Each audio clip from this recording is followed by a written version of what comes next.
Alors figurez-vous que la polémique Shein, la boutique près de l'hôtel de ville n'a pas cessé de défrayer la chronique. Et là, nous apprenons que la Commission européenne savait tout des problèmes qu'allait susciter l'importation massive de petits colis chinois et de mise en vente sur les lignes, en ligne des produits fabriqués en Chine, et que elle n'a jamais posé le problème sur la table, le dossier sur la table comme elle se devait.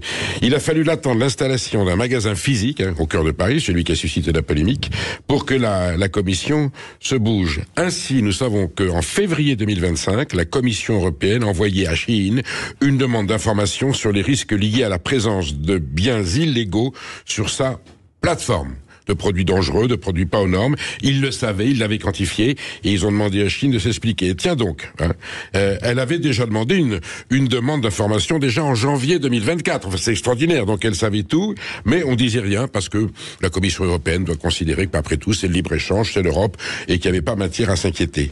Réponse de la Commission après le scandale des poupées pédopornographiques. Nous réfléchissons à la façon de taxer les petits colis en 2028. Faut pas être pressé, hein. Mais pour l'heure, hors de question de fermer la plateforme Shein parce que c'est pas conforme à la législation européenne. Alors on se dit en France, on se souvient des déclarations du ministre de Roland Lescure, ministre de l'économie et des finances, qui dit s'il ne respecte pas, on fermera la plateforme. Et Serge Papin, voilà, il était chez nos confrères d'RMC, mais il s'est déclaré sur d'autres médias.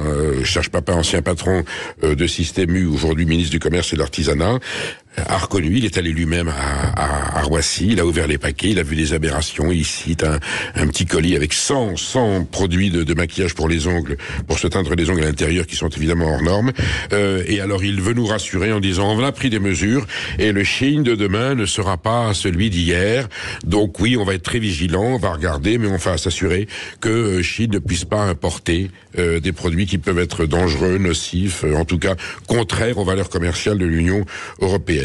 Eh ben écoutez, no comment, parce qu'il sait très bien, Serge Papin, j'ai beaucoup d'estime pour lui, et je ne doute pas qu'il soit un ministre engagé pour la défense du commerce et de l'artisanat. Je ne pense pas que de déclarer que le Shein de demain ne sera pas celui de Shein d'hier et représente la moindre garantie et la moindre sécurité pour le consommateur français.